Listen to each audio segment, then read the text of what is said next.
Hari ini saya bersyukur, berterima kasih Bapak Mama semua datang bersama dalam ibadah kita pagi ini. Terima kasih sudah datang, terima kasih menaikkan doa-doa bagi gereja Mawar Saron. Terima kasih bukan hanya menaikkan doa, tapi terus melakukan kerjasama, berusaha untuk mencari jalan, berupaya untuk bersatu bekerja sama supaya visi Tuhan yang Tuhan taruh bagi gereja di mana kita ada ini boleh bertumbuh dan berkembang dengan baik. Terima kasih untuk semua kita, terima kasih untuk para pemimpin jemaat. Minggu lalu kita sudah sama-sama rapat gereja dan terima kasih sudah ada bersama dan biarlah apa yang kita putuskan ini boleh kita ambil dan kita boleh melakukannya dalam pelayanan-pelayanan kita selanjutnya. Tuhan memberkati kita sekalian. Firman Tuhan pagi ini saya menyebutnya mengenal Tuhan. Saya memberi judulnya mengenal Tuhan. Dasar firman Tuhan yang saya ambil dalam kitab Yeremia pasal yang ke-9 ayat yang ke-23 sampai 24. Saya tulis di situ ayat 244, itu salah ya Bapak Ibu sekalian. Nanti bilang Pak Ever ayat sudah lewat lagi serusak ini. Mohon maaf dari salah ketik. Yeremia pasal 9 ayat 23 sampai dengan ayat yang ke-24. Firman Tuhan saya sediakan di slide, kita baca sama-sama. Yeremia 9 ayat 29 ayat 23 dan 24. Mari kita baca. 1, 2, 3. Beginilah firman Tuhan. Janganlah orang bijaksana bermegah karena kebijaksanaannya. Janganlah orang kuat bermegah karena kekuatannya. Janganlah orang kaya bermegah karena kekayaannya. Tetapi siapa yang bermegah, baiklah bermegah karena berikut. Bahwa ia memahami dan mengenal aku. Bahwa akulah Tuhan yang menunjukkan kasih setia, keadilan dan kebenaran di bumi. Sungguh semuanya itu kusukai, demikianlah firman Tuhan. Yeremia pasal 9 ayat yang ke-23 sampai 24. Saya bacakan ulang. Beginilah firman Tuhan. Janganlah orang bijaksana bermegah karena kebijaksanaannya. Janganlah orang kuat bermegah karena kekuatannya. Janganlah orang kaya bermegah karena kekayaannya. Tetapi siapa yang bermegah, baiklah bermegah karena yang berikut. Bahwa ia memahami dan mengenal aku. Bahwa akulah Tuhan yang menunjukkan kasih setia, keadilan dan kebenaran di bumi. Sungguh semuanya itu kusukai, demikianlah firman Tuhan. Tuhan bilang dalam bahasa terjemahan lain dikatakan bermegah ini disebut dengan bangga. Tuhan bilang jangan kita berbangga karena kita kuat. Jangan kita berbangga karena kita pintar, kita cerdas. Jangan kita bangga kita punya kekayaan, jangan kita bangga. Tapi Tuhan bilang kita berbangga karena kita memahami dan mengenal Tuhan. Bapak Ibu sekalian, ini bagian kebenaran firman Tuhan. Saya menyampaikan ada orang yang berbangga karena pintar. Ada orang yang berbangga karena bisa memaki. Ada orang yang berbangga karena dia bisa miras. Ada orang yang berbangga karena dia bisa judi. Ada orang yang berbangga karena dia bisa kere-kere. Ada orang yang berbangga karena dia bisa apa lah? Dia bisa bola guling. Ada orang yang berbangga karena dia bisa buang undi gelang. Ada orang yang berbangga karena dia bisa melakukan itu. Ada orang yang berbangga akan hal itu. Ya tahu? Selama 2 minggu kita menyaksikan, wow, banyak kebanggaan.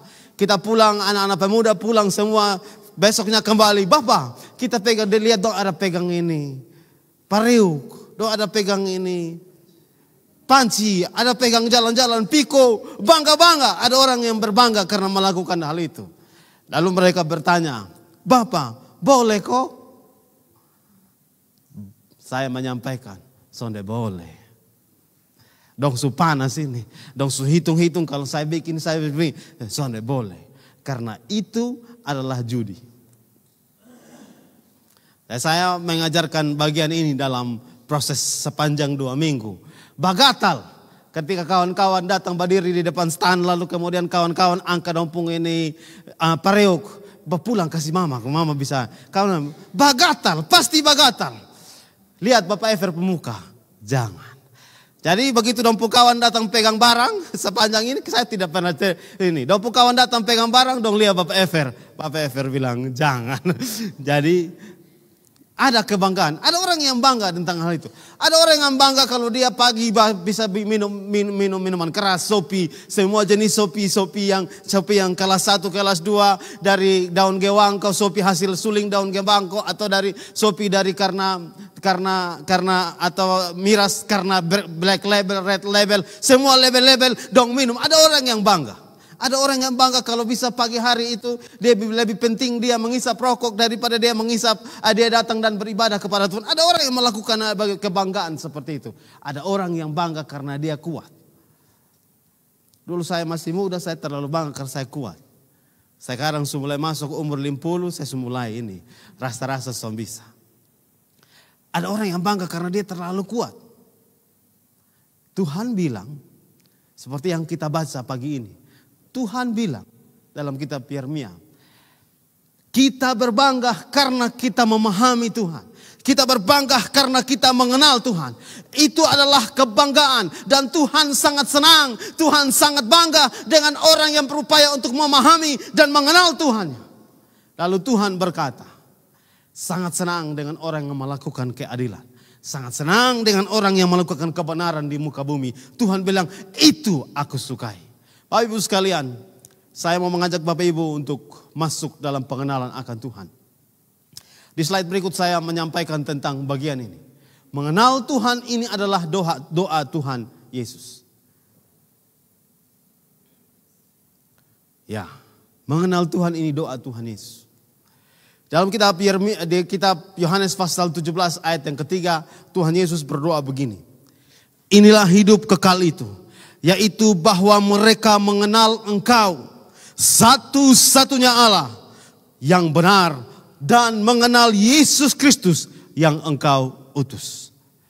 Mengenal Allah, mengenal Tuhan, seperti apa yang disampaikan Alkitab adalah mengenal Yesus Kristus. Dan mengenal satu-satunya Allah. Allah adalah Esa. Allah adalah Esa. Allah adalah Esa dan Allah disebut Allah Tritunggal. Bapa, Anak dan Roh Kudus. Bapak Ibu sekalian, sangat berbangga kita tahun ini di tahun 2022 ini ketika Tuhan mengizinkan kita bicara tentang best. Sangat berbangga bagi kita sekalian karena Tuhan mengizinkan kita belajar minggu lalu tentang Tritunggal. Sangat berbangga kita bisa ada di sini karena Tuhan mengizinkan kita memahami tentang mengenal tentang Allah kita, Allah Tritunggal.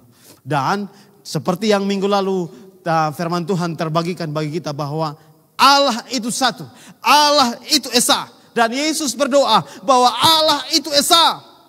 Allah itu Esa di dalam nama Bapa, Anak dan Roh Kudus. Bapa bukanlah Anak, Anak bukanlah Roh Kudus. Dan seterusnya, seperti yang saya sampaikan minggu lalu. Tetapi mereka satu di dalam nama Tuhan Yesus Kristus. Bapak Ibu sekalian, mengenal Allah berarti mengenal Kristus. Sederhana tentang mengenal Allah berarti mengenal Kristus. Rasul Paulus berdoa, saya mengutip dua doa Tuhan Yesus sendiri, bahwa mereka memperoleh hidup yang kekal. Dan hidup yang kekal itu adalah mengenal satu-satunya Allah. Dan hidup yang kekal itu adalah mengenal Yesus Kristus yang diutus Bapa untuk menebus kita. Rasul Paulus lalu menaikkan doa dalam kitab Filipi pasal 3 ayat yang ke-10 berkata begini. Yang ku kehendaki ialah mengenal Dia, mengenal Yesus, kemudian mengenal kuasa kebangkitannya dan persekutuan dalam penderitaannya. Dalam penderitaan tentang apa? Penderitaan bagaimana Yesus merendahkan hati. Bagaimana Yesus menyerahkan diri untuk setiap kita. Bagaimana Yesus menyampaikan, merendahkan diri, mengizinkan diri ditangkap seperti penyamun, ditangkap seperti penjahat. Bagaimana Yesus mengizinkan diri orang-orang berdosa, bahkan orang Roma datang dan mencambuk dia. Mengizinkan diri bagaimana Yesus dengan segala kemampuan kuasa sebagai Tuhan, sebagai Raja, dia mengizinkan dirinya dicambuk. Dia mengizinkan dirinya berdarah. Dia mengizinkan darah keluar dari sekujur tubuhnya. Dia mengizinkan darah keluar dari kepalanya. Dia mengizinkan darah keluar dari tangannya. Dia mengizinkan darah keluar dari kakinya. Dia mengizinkan dihina. Dia mengizinkan dirinya dikatakan sebagai penyamun. Dikatakan sebagai orang hina. Dikatakan sebagai pribadi yang tidak benar. Yesus mengizinkan diri melakukan itu.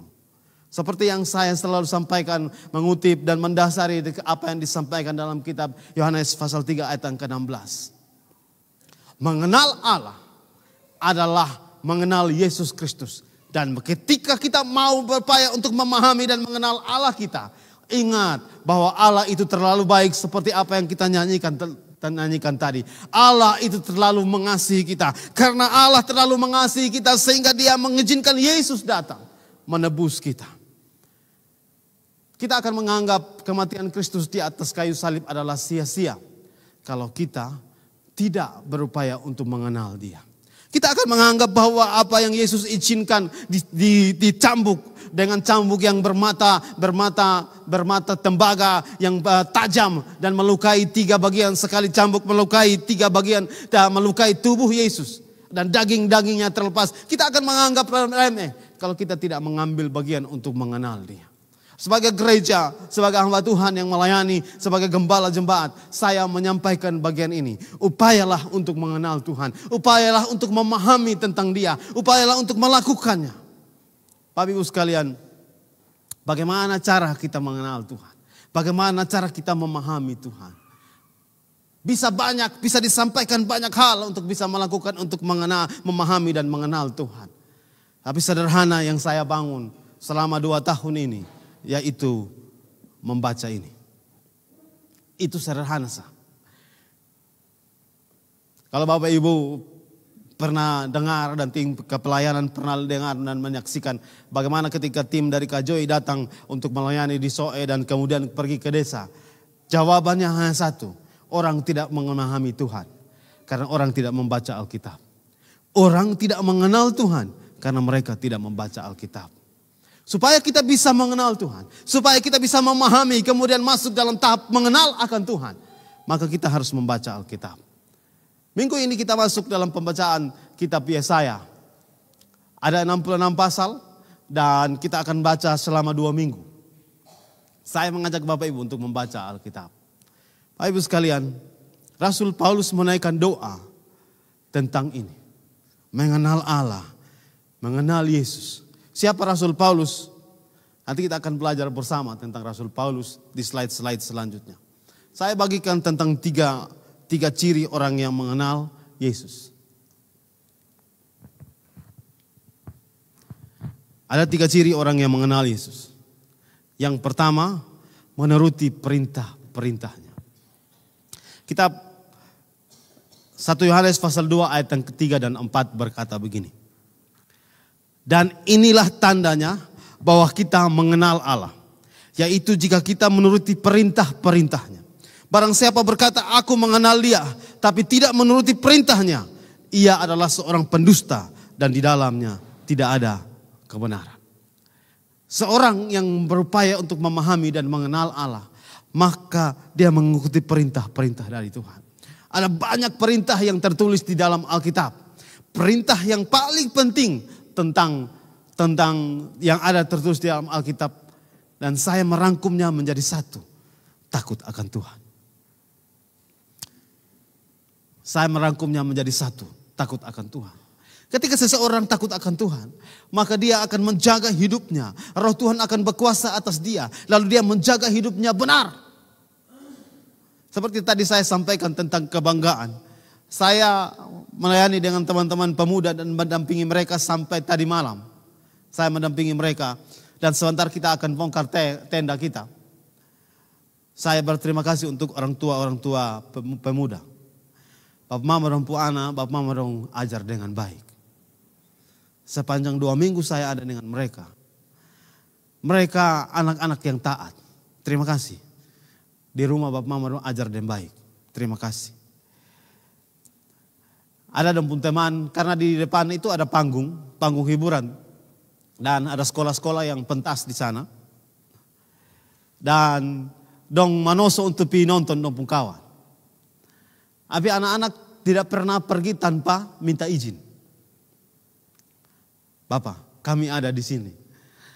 Bapak Ever bilang, besok melayani karena kita sementara buat tenda di sini, maka Bapak Ever bilang jampi. Dan dong sompi, tetap bersama-sama. Ada kesempatan dong tetap sama-sama dengan saya.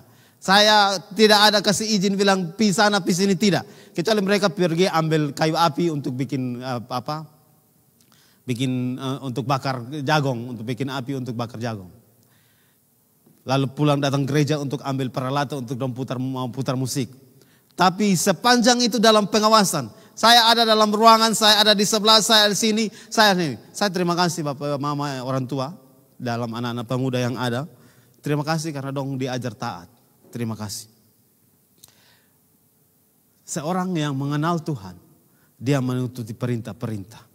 Dan anak-anak ini mengenal orang tuanya, mengenal kehendak dan keinginan orang tuanya.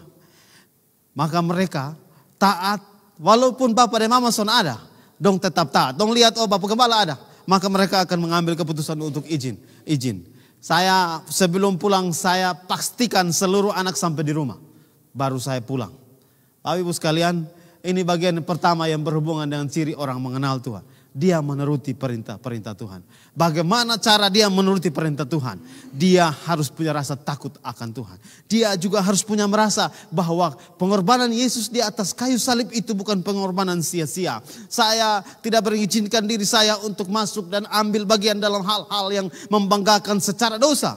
Tapi saya mengambil keputusan untuk melakukan hal-hal yang membanggakan karena saya mengenal Yesus. Orang yang mengenal Allah adalah orang yang menuruti perintah Tuhan. Bagian yang kedua adalah yang berhubungan dengan ciri orang yang mengenal Allah. Tidak mau hidup dalam dosa. Kitab 1 Yohanes pasal yang dia menyampaikan begini. Kitab 1 Yohanes berkata begini. Karena setiap orang yang tetap berada di dalam Dia tidak berbuat dosa lagi. Setiap orang yang tetap berbuat dosa tidak melihat dan tidak mengenal Allah. Orang yang mengenal Allah pasti dia berupaya untuk tidak tinggal dalam dosa. Ketika Roh Kudus menyampaikan, ketika pemberitaan firman Tuhan menyampaikan dan menegur bahwa dia salah, maka dia mengambil keputusan, saya tidak mau tinggal Tuhan. Saya mau mengizinkan bahwa apa yang Tuhan lakukan di atas kayu salib adalah telah selesai. Izinkan saya, bantu saya supaya saya keluar dari kesalahan ini. Saya keluar dari dosa ini. Kalau saya pakai kekuatan saya tidak bisa. Saya butuh Tuhan. Saya butuh Roh Kudus untuk membantu saya mengalahkan dosa ini. Mengalahkan kesalahan-kesalahan yang mungkin tinggal di hidup saya. Saya perlu untuk melakukan ini. Bantu saya. Seorang yang mengenal Tuhan berupaya terus untuk mengenal Tuhan dan tidak mau tinggal dalam dosa. Bagian yang ketiga yang berhubungan dengan ciri orang mengenal Tuhan, yaitu dia memancarkan kasih. 1 Yohanes 4 ayat 7 dan 8 berkata, hidup dengan saudara-saudara yang kekasih, marilah kita saling mengasihi, sebab kasih itu berasal dari Allah. Dan setiap orang yang mengasihi lahir dari Allah dan mengenal Allah. Barang siapa tidak mengasihi, ia tidak mengenal Allah, sebab Allah adalah kasih. Seorang yang mengenal Allah, dia memancarkan kasih. Bapak Ibu sekalian, yang berhubungan dengan pengenalan akan kasih, saya menyampaikan kesalahan pemahaman tentang kasih. Seorang yang mengasihi, pemahamannya dia tidak boleh menegur orang salah. Ketika ada orang lain salah, ketika ada orang lain melakukan kesalahan-kesalahan, maka seorang yang salah, seorang yang punya kasih, dia tidak bisa menegur. Bahkan seorang yang punya kasih tidak boleh marah orang yang melakukan kesalahan. Ini kesalahan pemahaman tentang kasih dalam penerapan. Bapak Ibu sekalian, Allah dan Alkitab mengajarkan kepada kita tentang kasih. Bukan hanya melakukan kebaikan. Bukan hanya mendukung dia dengan segala cara. Untuk bisa dia mampu mengembangkan kapasitas dia sebagai pribadi. Dan juga menjadi orang yang mengenal Tuhan dengan baik. Tetapi yang kedua, dia harus melakukan untuk menegur kalau orang itu salah. Dan dalam Alkitab menyebutnya dimuridkan. Seorang yang mau dimuridkan, seorang yang mau dimuridkan menjadi murid Kristus, dia akan menyediakan diri untuk ditegur. Dia akan menyediakan diri untuk disampaikan bahwa dia salah. Dia menyampaikan diri bahwa apa yang dia lakukan ini salah. Itu adalah seorang yang mau dimuridkan. Tahun ini kita menyebut the best. Salah satu bagian dari the best adalah memuridkan, pemuridan. Dan di dalamnya tentang pemuridan adalah kita harus bersedia untuk ditegur. Kita harus bersedia untuk disampaikan kalau kita salah. Kita harus bersedia untuk mengubah tabiat-tabiat kita yang salah. Lalu kita maju melangkah untuk mengenal Tuhan dengan lebih baik. Bapak Ibu sekalian, dalam kitab Wahyu pasal yang ke-3 ayat 19 berkata begini. Barang siapa ku kasihi, ku tegur dan ku hajar. Sebab itu relakanlah hatimu bertobat. Bapak Ibu sekalian, kadang karena alasan kasih, kita tidak bersedia untuk menegur saudara yang salah. Atau mungkin karena alasan kasih Bapak Ibu dan penghargaan Bapak Ibu kepada saya sebagai gembala jemaat. Lalu Bapak Ibu tidak mengizinkan untuk menyampaikan hal-hal yang menurut Bapak Ibu itu Bapak Gembala melakukan tindakan salah. Bapak Ibu sekalian, saya mau menyampaikan, Bapak Ibu boleh menyampaikan ada yang salah dalam penggembalaan, boleh sampaikan kepada Bapak Gembala, tidak apa-apa.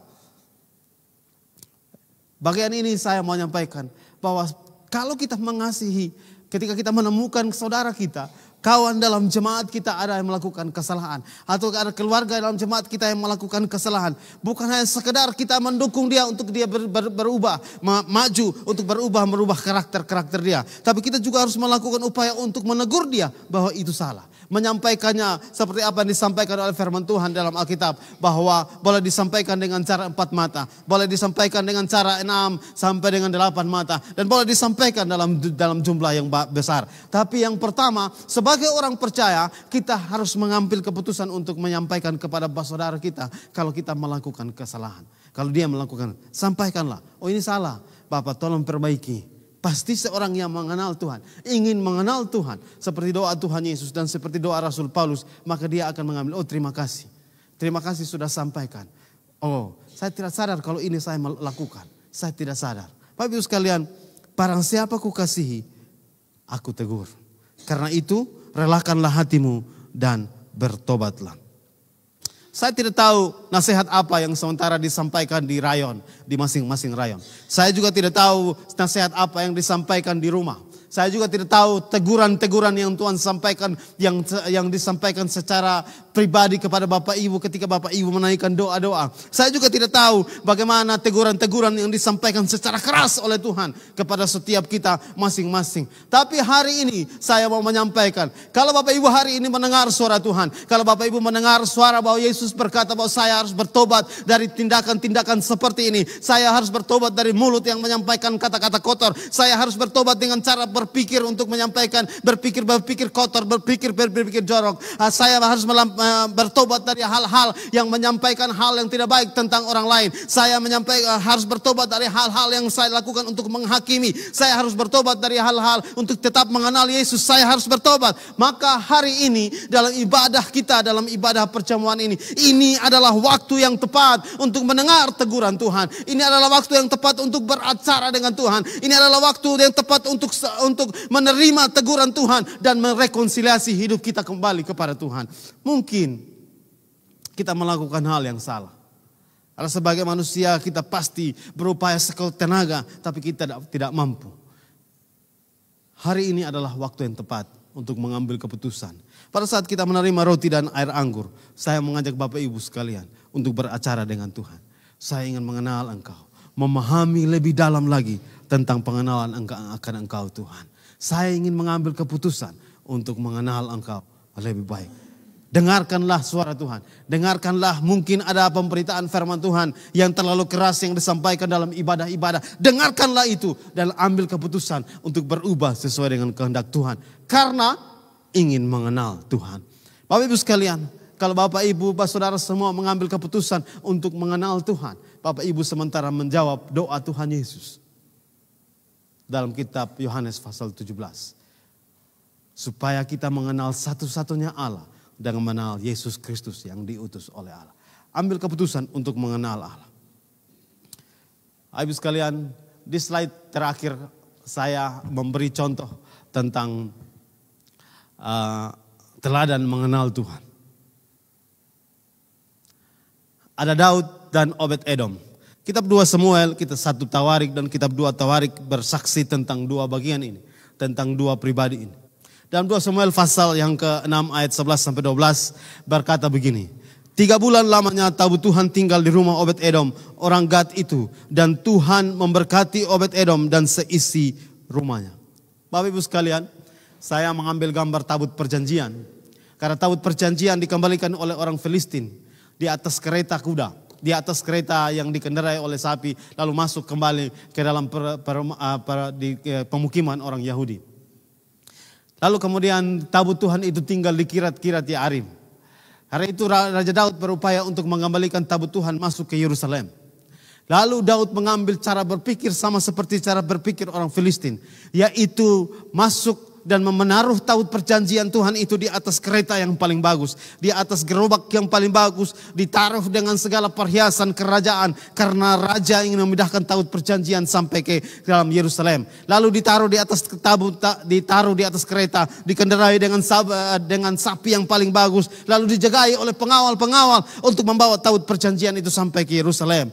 Tetapi ketika dalam perjalanan tabut perjanjian ini karena jalannya tidak rata, tabut perjanjian ini oleng dan hampir jatuh. Pengawal yang bernama Usa berupaya untuk menyentuh tabut perjanjian ini. Dan ketika dia menyentuh tabut perjanjian ini, dia mati seketika di tempat.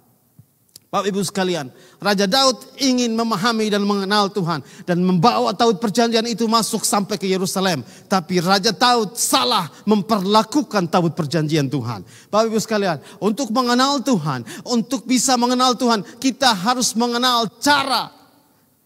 Bagaimana cara untuk mengenal Tuhan? Cara-cara untuk mengenal Tuhan. Cara-cara untuk takut Tuhan. Daud ingin sekali mengenal Tuhan. Daud ingin sekali membawa penyembahan tentang tabut perjanjian ini yang pernah disembah oleh bangsa Israel di dalam zaman kepemimpinan Musa. Daud ingin bawa masuk ke dalam Yerusalem. Tetapi ketika Daud bawa dengan cara berpikir yang salah, bukan karena dengan cara dan pemahaman dan standar yang disampaikan oleh Tuhan, maka ada kematian karena itu. Bagian ini saya sampaikan tentang memahami Tuhan dan mengenal Tuhan. Memahami dan mengenal Tuhan itu harus ada cara. Dan sederhana cara itu, ini. Saya ulang lagi. Sederhana cara itu, baca Alkitab. Tahun lalu kita menyelesaikan kitab perjanjian baru. Hari ini, tahun ini kita akan menyelesaikan kitab perjanjian lama. Dan minggu ini kita sudah masuk dalam kitab Yesaya. Ada 66 pasal. Dan kita akan selesaikannya dalam 2 minggu. Kita berupaya supaya mengenal Allah kita. Seperti yang disampaikan oleh para nabi. Para hamba-hamba Tuhan yang mencatat dan menuliskan tentang Allah kita. Allah yang Esa di dalam nama Tuhan Yesus Kristus. Setelah itu tabut perjanjian ini dipindahkan ke rumah Obed-Edom. Karena tidak tahu bagaimana cara menyembah Tuhan. Lalu di dalam Alkitab yang saya baca dalam kitab 2 Samuel pasal 6 ayat 11 dan 12 ini. Menyampaikan kepada kita bahwa rumah keluarga Obed-Edom ini diberkati. Karena ternyata Obed-Edom ini tahu cara menyembah Allah. Tahu cara-cara untuk menyembah Allah. Tahu cara-cara untuk mengenal Allah. Ternyata Obed-Edom ini dan keluarganya tahu memperlakukan Allah dengan hormat melalui tabut perjanjian. Sehingga akhirnya Daud melakukan cara. Dia memanggil para pemimpin-pemimpin. Dia memanggil para imam-imam. Lalu dia bertanya, bagaimana cara kita membawa Allah yang hebat ini. Yang ada dalam representasi tabut perjanjian. Lalu semua hamba-hamba Tuhan, nabi-nabi menyampaikan, imam-imam menyampaikan, beginilah cara engkau membawa tabut perjanjian. Tabut perjanjian tidak bisa ditaruh di dalam kereta yang mahal. Di dalam kereta yang paling bagus. Di dalam hal yang paling bagus yang dimiliki oleh umat Tuhan. Tapi tabut perjanjian ini harus dipikul oleh 4 orang imam yang telah dikuduskan oleh Tuhan. Bapak Ibu sekalian dan jemaat Tuhan dan semua para pelayan yang melayani dalam jemaat Mawar Saron. Kehadiran Tuhan, penghormatan tentang pengenalan akan Tuhan terjadi dalam jemaat Tuhan ketika setiap pribadi menguduskan diri di hadapan Tuhan. Kalau saya diberi tanggung jawab sebagai pemuji, maka saya menguduskan diri. Kalau saya diberi tanggung jawab sebagai pemain musik, maka saya belajar untuk takut akan Tuhan, untuk tetap menguduskan diri di hadapan Tuhan.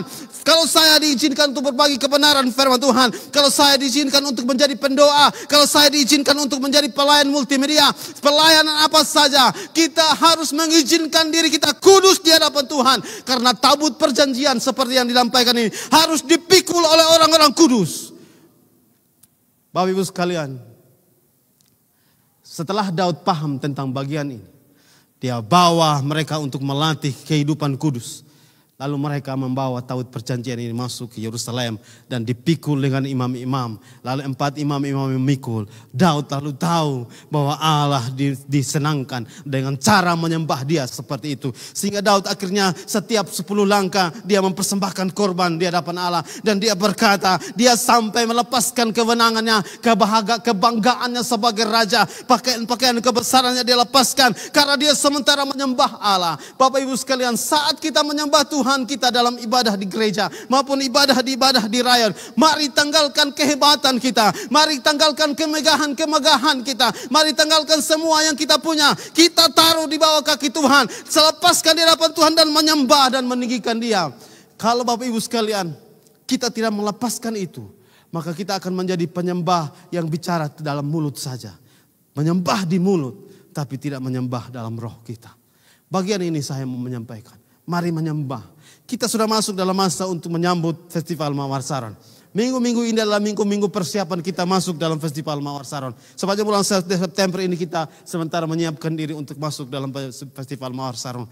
Saya berdoa, Bapak Ibu sekalian jemaat Tuhan, siapapun satu persatu pribadi, siapapun itu, mari kita menyembah. Puncak dalam tanggal 9 dalam bulan Oktober itu, penyembahan yang kita naikkan karena Gereja Mawar Saron Tuhan telah izinkan hadir bertahun-tahun, puluhan tahun dalam kota Soa ini. Kita naikkan sama seperti Daud menari di hadapan Allah, sama seperti penghormatan mereka kepada tabut Tuhan masuk dalam Yerusalem. Bapak Ibu sekalian, ketika Daud selesai membawa taut perjanjian dalam Yerusalem, berubah tempat itu dan kemudian pujian penyembahan mulai dikenal. Daud lalu mengubah taut perjanjian, taruh di tengah Ka'bah, lalu di tengah bait suci, dan jemaat Tuhan, umat Tuhan, puji-pujian semua menyembah di dalam bait Allah. Bapak Ibu sekalian, ternyata mengenal Tuhan itu, memahami Tuhan, mengenal Tuhan itu harus ada caranya.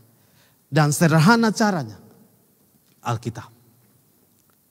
Yang kedua yang saya mau sampaikan bagian ini yang berhubungan dengan mengenal akan Tuhan. Daniel. Daniel adalah orang buangan, tawanan, dan akhirnya tawanan ini menjadi raja, menjadi pemimpin. Kita menyebutnya Perdana Menteri. Dalam kitab Daniel pasal 2 ayat 48 berkata begini.